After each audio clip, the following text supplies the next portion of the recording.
You sit down at your desk. You open your laptop. You swear that today, you are finally going to focus and get your work done. But before you even type the first sentence, your brain whispers, "Just check your phone real quick." You open a notification. You scroll. And suddenly, 45 minutes have vanished into thin air. You blink, staring at the screen, feeling a heavy, foggy guilt in your head. You aren't lacking willpower. You aren't lazy. You are simply fighting a billion-dollar algorithm that was designed by the smartest engineers on Earth to hijack your neurochemistry. In this full-length audiobook, we are going to talk about the dopamine debt. I am going to show you exactly how cheap dopamine is destroying your focus, increasing your anxiety, and stealing your future. More importantly, I am going to give you the exact protocol to reset your brain, repair your attention span, and reclaim your life. Stop letting a glowing rectangle control your destiny. Let's dive into the Attention Alchemist. The Attention Alchemist. How to reset your dopamine, repair your focus, and reclaim your life. Introduction: the slot machine in your pocket. Welcome to the Attention Alchemist. Imagine walking into a Las Vegas casino. The lights are flashing, the bells are ringing, and the air is pumped full of oxygen to keep you awake. You sit down at a slot machine. You pull the lever. Sometimes you win a few coins. Most of the time, you win nothing. But the unpredictability, the maybe, keeps you pulling the lever over and over and over again until your pockets are completely empty. Now, take a moment and look at the device sitting on your desk or in your hand right now. You do not need to go to Las Vegas to find a slot machine. You are carrying one in your pocket. Every time you pull down on your screen to refresh your feed, you are pulling the lever of a digital slot machine. Maybe there will be an email with good news. Maybe there will be a text from someone you like. Maybe there will be a funny video. Most of the time, it is garbage. But the variable reward schedule, the exact same psychological mechanism used to addict gamblers, keeps you pulling the lever. We are living through the greatest crisis of attention in human history. We are drowning in a sea of cheap, instant gratification. We can access infinite entertainment, infinite validation, and infinite distraction with the swipe of a thumb. But this infinite access comes at a devastating cost. We are losing our ability to do hard things. We are losing our ability to read a book without checking our phone. We are losing our ability to sit in silence and think a single, uninterrupted thought. We are accumulating what I call dopamine debt. When you borrow cheap pleasure from the present moment, you pay for it with your focus, your drive, and your mental clarity in the future. This audiobook is your roadmap out of the casino. Over the course of this journey, we are going to explore the actual neuroscience of dopamine and why your brain feels so foggy. We are going to dismantle the myth of multitasking. We are going to walk through a complete dopamine reset protocol. And finally, we are going to teach you how to build an architecture of deep work, allowing you to achieve more in 2 hours than most people achieve in a week. Your attention is your life. Whatever you pay attention to multiplies. It is time to take your attention back. Let us begin. Chapter 1. The Molecule of More, Understanding Dopamine. To defeat the enemy of distraction, we must first understand the battlefield. And the battlefield is located right between your ears in your neurochemistry. When most people hear the word dopamine, they think of pleasure. They think dopamine is the chemical that is released when you eat chocolate, have sex, or win a game. But neuroscience tells us something completely different. Dopamine is not the molecule of pleasure. It is the molecule of anticipation. It is the molecule of craving. Dopamine is the chemical that motivates you to seek out reward. In human evolution, dopamine was incredibly useful. If you were a hunter-gatherer and you saw a berry bush in the distance, your brain released a spike of dopamine to give you the energy and motivation to walk 3 miles to get the berries. It drove you to survive, to reproduce, and to build civilization. But our modern world has hijacked this ancient system. We no longer have to walk 3 miles for a reward. We can get a massive spike of dopamine while lying in bed, simply by opening an app. Here is the danger. Your brain seeks homeostasis. It wants balance. When you flood your brain with artificially high levels of cheap dopamine from social media, video games, or junk food, your brain protects itself by downregulating its dopamine receptors. It turns down the volume. This is why, after scrolling on your phone for 3 hours, you don't feel happy. You feel lethargic, anxious, and empty. Your baseline level of dopamine has dropped. And because your baseline has dropped, Normal, everyday activities, like reading, studying, doing your taxes, or going for a walk, suddenly feel agonizingly boring. They do not produce enough dopamine to register in your desensitized brain. You have essentially fried your motivation circuits. To become an attention alchemist, you must realize that cheap dopamine is not a reward, it is a tax. Every time you consume a 15-second video, you are paying a tax on your ability to focus on your long-term goals. You must starve your cheap dopamine receptors so that your brain can become sensitive to the quiet, subtle, beautiful rewards of real life again. Chapter 2. The Myth of Multitasking and Attention Residue. Many of us proudly label ourselves as excellent multitaskers. We believe we can write a report, listen to a podcast, answer Slack messages, and check our text messages all at the exact same time. Let me be incredibly clear. Multitasking is a biological myth. The human prefrontal cortex cannot focus on two complex cognitive tasks simultaneously. When you think you are multitasking, what you are actually doing is rapid task switching. You are quickly shifting your spotlight of attention from the report to the phone, to the email, and back to the report. And every single time you switch tasks, there is a severe cognitive penalty. Dr. Sophie Leroy, a business professor, coined a term for this penalty. She calls it attention residue. When you are working on task A, writing a report, and you briefly check task B, an email, your brain does not cleanly transfer 100% of its focus. A portion of your attention, a residue, remains stuck thinking about the email. When you return to the report, you are no longer operating at 100% cognitive capacity. You are operating at 80%. If you check your phone again, you drop to 60%. By the time you have spent an hour multitasking, your brain is completely fragmented.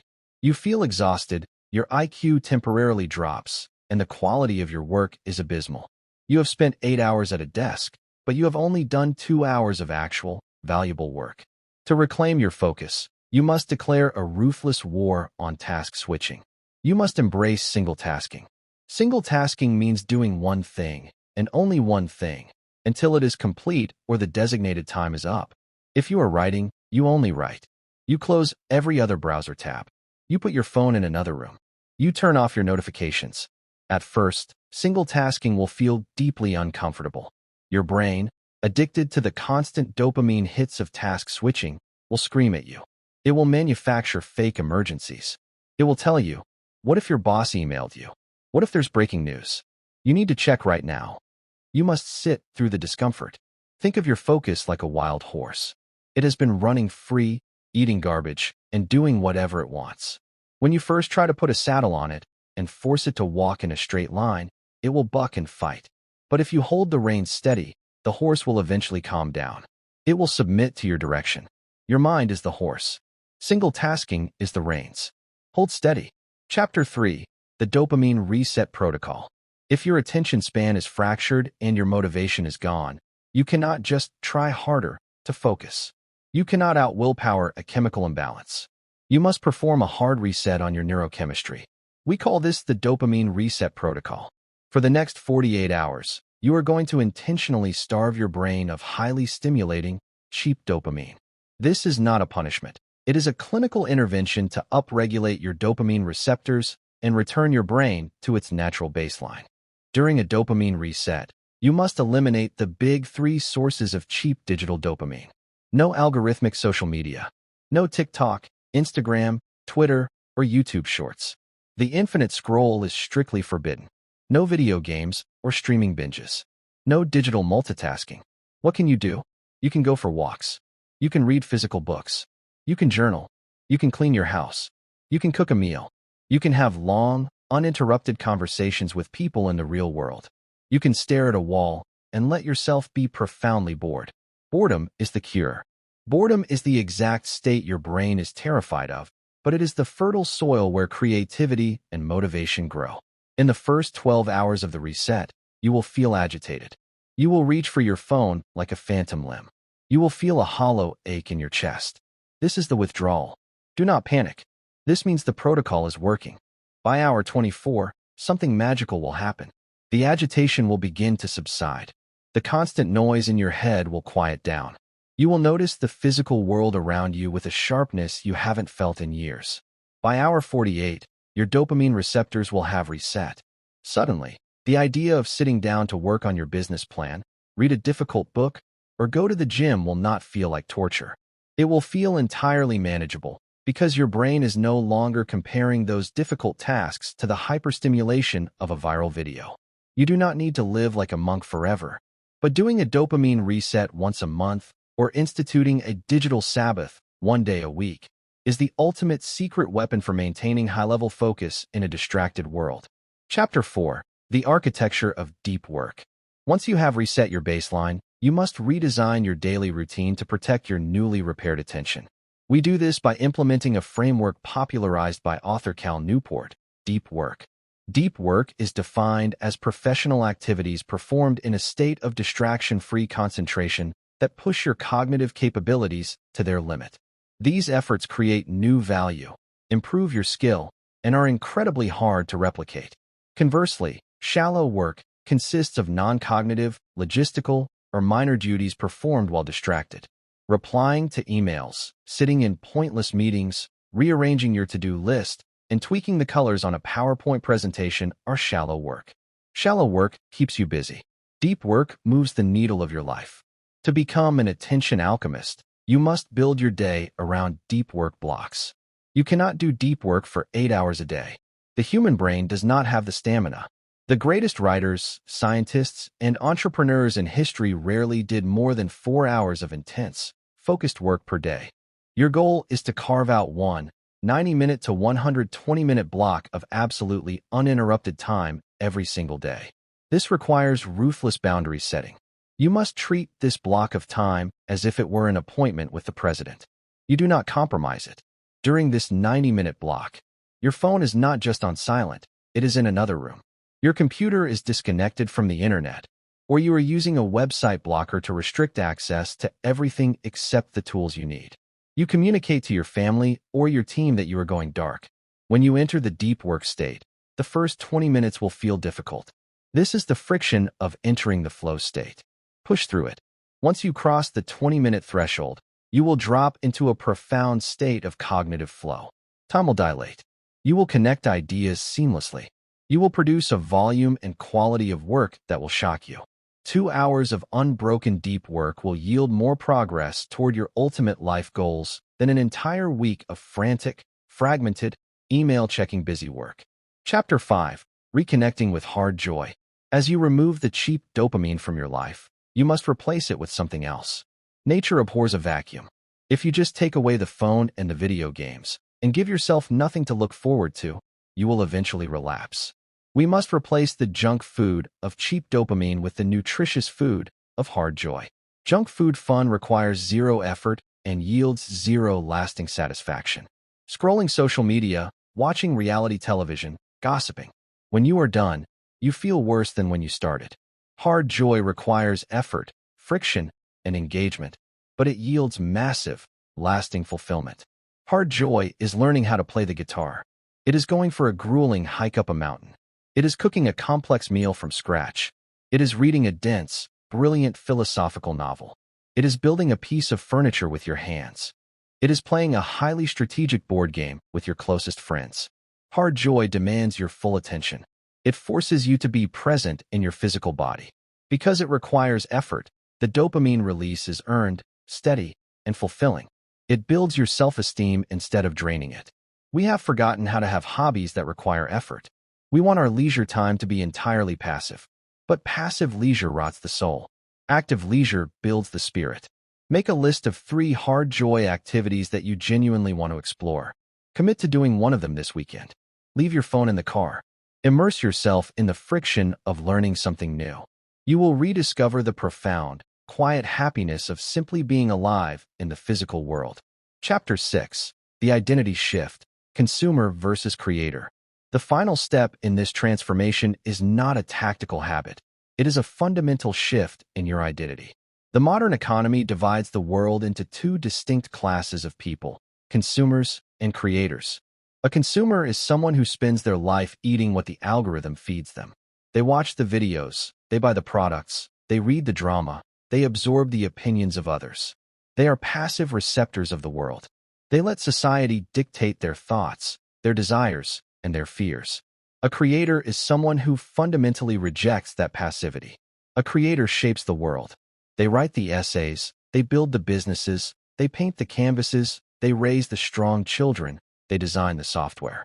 You must decide, right here and right now, which class you belong to. If you are spending 6 hours a day looking at a screen, consuming the lives of other people, you are living as a ghost in your own life. You are a spectator in the arena, cheering and booing while other people bleed, sweat, and achieve greatness. It is time to step out of the stands and walk onto the field. Shift your identity. Say to yourself, I am no longer a passive consumer. I am an active creator of my reality. When you pick up your phone, ask yourself, am I using this tool to create, or is this tool using me to consume? Use the internet to research your business. Use social media to publish your art. Use your computer to write your book. The technology is not evil. It is a miracle. But it is a miracle that must be commanded, not obeyed. You are the master. The machine is the servant. Never forget the hierarchy. Conclusion: reclaiming the timeline. We have reached the end of our roadmap. We have uncovered the slot machine in your pocket. We have learned the brutal tax of context switching and attention residue. We have laid out the rules for a dopamine reset, the architecture of deep work, and the pursuit of hard joy. But all the frameworks in the world will not save you if you do not understand the stakes of this battle. This is not just about being more productive so your boss is happy. This is not a life hack. This is a battle for the very timeline of your life. At the end of your days, your life will simply be the sum total of what you paid attention to. If you pay attention to outrage, drama, and cheap digital validation, your life will be anxious, hollow, and unfulfilled. But if you protect your attention fiercely, if you point the laser beam of your focus toward your family, your passions, your health, and your true purpose, your life will be rich, meaningful, and deeply profound. Do not let a glowing screen steal your precious, finite time on this earth. Put the phone down. Look up. The real world is waiting for you. It is messy, it is difficult, and it is unspeakably beautiful. You have the power to focus. You have the power to create. You are the Attention Alchemist. Now, go turn your focus into gold. Thank you for listening. Keep building, keep growing, and reclaim your life.